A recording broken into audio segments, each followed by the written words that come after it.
The 5 universal laws of success and fulfillment. Today, guys, we're going to be going over 5 principles, 5 laws that come from a being named Bouchard, channeled by someone named Daryl. And these teachings are so potent. And if you live by these 5 principles, by these 5 laws, I believe Bouchard actually calls them the 5 laws of creation, which means things within creation, things within the universe. If you live by these, they can be life-changing and life-altering. So coming up next, I'm going to be going over what these laws are and also how to apply them in your life. So stay tuned. Hi there, my name is Dave and this is HeartSpace, where we are releasing videos almost every single day to help you live life more in your way. And to me, that means being able to expand your consciousness, your awareness, to live in a fulfilled way, to be successful on your terms, to live from your heart and passion, from your intuition. So if that sounds good to you, make sure you hit that subscribe button and bell icon so you don't miss any videos that we release. Now, if you don't know who Bouchard is, I highly recommend that you look him up. Again, Bouchard is actually an entity that is being channeled through a human, through one of us, I guess you could say. And some of the teachings that come through, some of the things that Bouchard talks about are quite eye-opening. And so I would highly recommend that you go check that out after this video, because it's just, especially if you're someone who has been doing some of the spiritual work, you will definitely connect to it. You will definitely see the truth in what this person is saying and what this being is saying. And so I would go check that out. Again, you can just Google it. They actually have their own YouTube channel, their own website. There's a documentary on them as well, which is very powerful, which I highly recommend. I think it's called Contact or First Contact or something like that. I don't exactly remember the name, but if you look up Bouchard, First Contact, I'm sure it'll come up, the proper title and everything. So we're going to be going over what Bouchard says are the 5 laws of creation, the universal laws. These are things to live by, and they're so powerful. So we're going to be going not in reverse order in this video. We're just going to be going one after another. The last one I especially like, and so make sure you stay till the end of the video to hear what that one is, because it definitely gives a good perspective that I think not a lot of people think about. So let's get into it. Number 1 is you exist. You always have and you always will.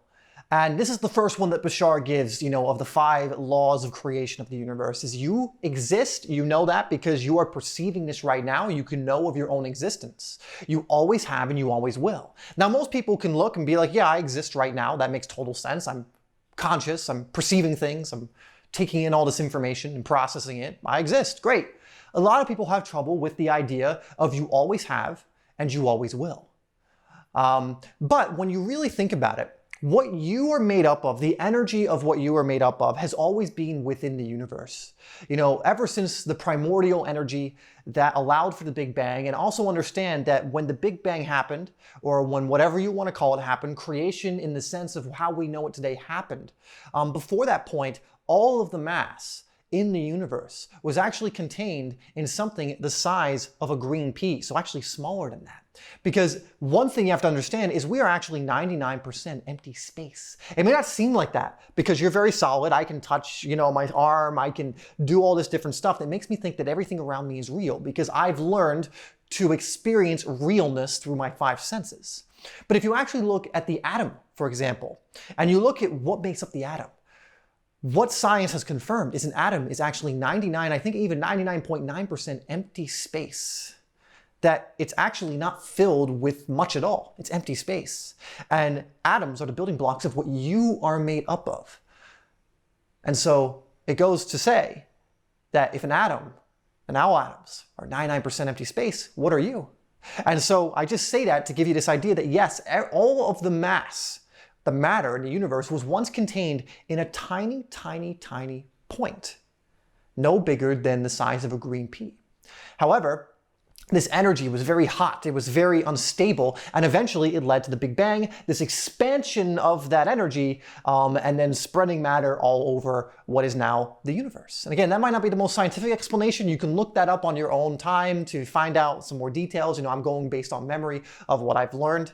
But that is essentially how it all began, at least in its current state.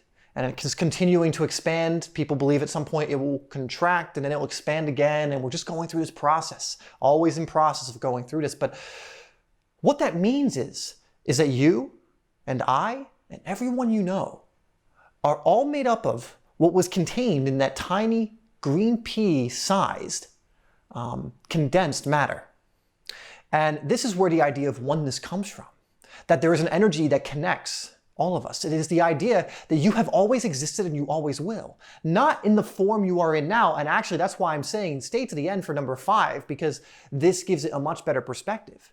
But you have always existed in some form and you always will. The energy of what you are will never go away. Your soul, what makes that up, is never going away. It is continually existing, going through the process of existence again and again and again and again. And it has before now as well, most likely. But again, every time you come into what's called third density, which is what we are, you go through what's called a veil of forgetting, because one of your soul's main purposes is to remember that which it is, which it came from, its own divinity. And you can't remember that if you already know it, always. You can't experience something without also having experienced the other. That's why we live in this dualistic realm. We have up and we have down. We have right and we have left. But if everything was one, you would have no right, you would have no left, no up, no down. There would be no relativity. There would be no comparison. This in relation to that, there would be no relationship.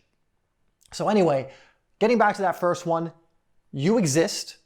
That much a lot of people don't have a problem with. But the thing to wrap your head around is to go looking for and to go searching for and to go exploring in a little more detail is you always have and you always will. And this idea especially gives me so much peace of mind, so removes stress completely, because I know there's no way to lose the game. I can focus on my own expansion without having to worry like, oh, well, if I die in this form, which will happen eventually if this form changes. It's fine. I will just move on to whatever's next and continue my journey from there. Number 2 is everything is here now. And how many modern day teachers have been conveying this to us? Eckhart Tolle is the first one that comes to mind. His whole thing is about being present in the moment, which is what he teaches over and over and over again, the here and the now, understanding that it is all that there is and all that there ever has been is this moment right here, right now.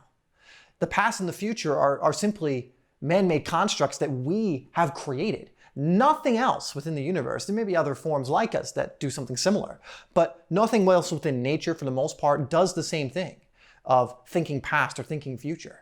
They're always engaged right here in the now. And for me, this is just a call to bring yourself more into what is actually happening, which is right here, right now. So many people spend so much of their time in the past beating themselves up for something that happened in the past or victimizing themselves. Or people spend all their time in the future, hoping that something will come to them, trying to get away from their current circumstances and current situation by going into the future and just trying to live there instead of living right here in the now. But Bashar says that all there is here and now. All there ever has been is here and now. It's always been a continuous moment. It's always been this process of here and now. And so if you can live from the place of here and now, that's what's going to enrich your life. That's when you're going to start seeing the magic of life. That's when you're going to embrace life and flow with it instead of holding on to the rock because you keep thinking about your past and you're so scared to move on, into whatever's next in your life because you're holding on to this thing. Or you're swimming upstream because you don't want to think about what's right in front of you. You're thinking about the future and you're trying to create something that's completely against life itself. And you're swimming up the stream, resisting and resisting and resisting and being stressed in the process and not being in the here and now, where if you just go, oh, I'm here right now, and let go, the river will carry you naturally to where you're meant to go. And so that's the second one. Let's move on to the third. The third one is the one is the all and the all is the one. And this one I really, really like. And this is more, I don't want to say an advanced concept within spiritual evolution. But again, this is another one I think a lot of people struggle with. because we are so used to separation. In this day and age, I mean, look at the world right now. How much is separation just being shoved down our throats? Oh, you're a different race than this person. You're a different sex than this person. You have different sexual orientation than this person. You have different beliefs than this person. We're so separate. But remember what I said in the first one, we all came from something that was the size of a green pea. We all originally came from that. And so when we actually look at each other through a different lens, we can see that we have way more in common. There is much more that connects us than separates us. And so think of it more from a place of connection than separation. So many things in today's world are trying to make us feel separate from things that we are actually connected to. That's why, it's such hard work to convince someone of that. That's why they have to put it on the news all the time. They have to shove in front of your face all the time the reasons why we're separate, the reasons why we're different and why we're not meant to get along and why we're not actually connected. They have to work so hard to convince us of that, because if they were just to allow things to fall into place how they would, we would all naturally come to the conclusion that, holy crap, we're all one. Holy crap, we're all connected in some way. We would feel it because it's there intuitively. I was watching a video by someone, and because of all the things that are going on in the world right now with racism and everything else, and someone mentioned that, there's no such thing as a racist child. And why is that? Because racism is not an inherent thing. It's not something you come out and you're just automatically, you believe you're superior based on the color of your skin or for any reason. Because kids don't think that way. Kids are conditioned into believing something like that. In the same way, anyone who actually is legitimately racist is conditioned, to how anyone who thinks that one sex is better than the other is conditioned into that. No one comes out believing that. Any real place of superiority comes from a conditioning. And so when you remember that the one is all and the all is one, that we are all connected at some level, and we're discovering more and more how deep that level is. Again, if you look at cutting edge science or even traditions and ancient traditions that seem to know about this, you'll find that we are way more connected than we are disconnected. In fact, we're very, very connected. And so this is one thing that, again, Bashar says is absolute truth, is to remember the oneness, to remember the connection, that we are all connected. We are all in this together, so to speak. And I think that's a very, very, very, very powerful idea to remember, because again, you can see what happens when we're told we're separate or we're convinced we're separate. It doesn't really work out, does it? But when you see people come together in unity, when you see people come together in love, beautiful, beautiful, beautiful things begin to happen. And so you can do that on both a small scale and a large scale in your own life, but I think it's always something important to keep in mind is that we are all essentially one. And that there are very few differences, except the differences we've been spoon-fed, that have been calibrated, that have been conditioned into us. There really are very few differences in the grand scheme of things. Number 4 is an interesting one because it's something that we talk about a lot on this channel, and it's what you put out, you get back. Essentially, it's the law of attraction. Again, this is a law. This is not just something that someone pulled out of their butt and went, boom, law of attraction. Nah, don't worry about where I got that. No, this is something that higher entities, beings operating at higher consciousness levels, more advanced beings further along in their own spiritual journey, are saying is also true. The law of attraction. What you put out, you get back. This is something that doesn't change. You cannot, I always like this idea from As a Man Thinketh, says if you plant weed seeds, you are not going to get fruit. You are going to get weeds. And so if you put out negativity, you can't expect good things that you perceive, good things to come back. If you put out lack and victimness, victim mentality, if you put out poor me energy, you're only ever going to receive that back. However, if you put out the energy of love, truly, genuinely, from your heart, the energy of love, abundance, gratitude, prosperity, opulence, kindness, joy, all of these things, you will receive that back. And that's why, when it comes to these things, if you can send that out the majority of the time, if you can tip the scale to where most of the time you are sending out things, just energy of love, and you're taking action from love, and you're speaking words of love, and you're thinking thoughts of love, and again, insert any emotion that you want to experience more of into that equation. If you're doing that, that's when your life starts to change and become magical in the way that you want it to be. That's when you start to choose your reality. Because if you want more joy in your life, start feeling joyful now. Start doing the things now that make you feel joyful. Start speaking words of joy. Start thinking things that make you feel joyful. Start feeling it. Start taking actions from that place. And when you're doing that more times than not, guess what you're going to receive back, right? And you can apply that to anything that you want more of in your life. And so what you put out is what you get back. Essentially, the law of attraction, Bashar actually covers this and says that that is one of the laws of creation. And so it's very important to understand, again, this is not just something that is woo-woo. This is not just something that, someone just made up. This is an ancient teaching. This is a teaching and a law that even these other beings are telling us are true. And so, because of that, of this confirmation, apply it and watch as it works. Get your own evidence. Go and see, what am I putting out and what am I getting back? Is it aligned? Holy crap, it is. I had to look at myself in the mirror at one point and realize that, because I'm like, oh, I guess the law of attraction doesn't work. And I looked at what I was actually putting out and went, actually, if I look at what I've been putting out, I'm getting back exactly what I should be getting out. I need to change my output, what I'm transmitting, if I want to change what I'm receiving. And guys, the last one, the one I told you to stay here for, is one of my favorites because, again, it can really shift your perspective and it becomes pretty all-encompassing. It really ties everything together. And it's that everything changes, alters, evolves, decays, changes in some way or shape or form, in some way or another, except the first four. And so those first four we went over, they remain constant, they do not change, but everything else does. I remember in the first one, I was talking about how you exist and you always have and you always will. And people have a problem with you always will and you always have existed. They have a problem with that part because they look at their own perspective. They go, I see people being born and dying. I see children in the world starving and dying and leaving. You're going to tell me that, this is not real, or, because you're only expecting people to be existing in this form.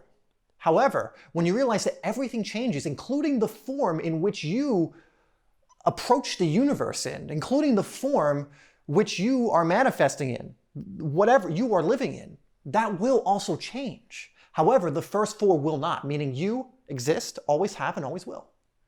That is constant. You just change form. Again, you are a spiritual being in a human body. You are currently in a human body, unless you're something else watching this. Hi, if you're not a human, and the cat watching this video, but you are a spiritual being in a human body. When your human body ceases to be your vehicle, you are still a spiritual being. Your next vessel will be whatever's next. Perhaps you'll remain simply a spiritual being for a little bit. Perhaps you will move on to a higher density. Perhaps you'll go into something else. But that much will remain constant. You will still exist. However, the form in which you exist, in the sense of the vehicle which you occupy, will change. And so the fifth one is, again, everything changes. Absolutely everything except the first four. And guys, I hope you are feeling how powerful these ideas are and how powerful they can be in your life if you adhere to them and start living by them. Again, the law of attraction is thrown in there. This idea that you exist and always have, which is one of my favorites as well, because it really makes me feel like everything is going to be okay. And when everything feels okay, all stress, all the negativity, it just washes off of me, and it allows me to really focus on what it is I want to focus on. And if you live your life by these principles, I can guarantee the magic will start to happen, the magic of life, which has always been available to you, which is what your soul wants you to experience a lot of the time. And so if you embrace these and start living by these, I can almost guarantee that things will shift. And really awesome things are going to begin to happen for you. Anyway, guys, that's going to do it for this video. One more thing I would invite you to do is look up Bashar. I will put a link to his YouTube channel in the comments, or not in the comments, in the description down below, because I was about to spell it out for you, but I always spell it wrong. So I'm just gonna get the direct, because you'll get someone different if you spell it wrong, who's completely different. So you don't wanna do that. So we'll put the link to the YouTube channel of Bashar down below so you can get a little more familiar with their teaching. And I highly recommend you go check that out. Anyway, thank you so much for tuning into this one. As always, I love you, and I'll see you in the next one.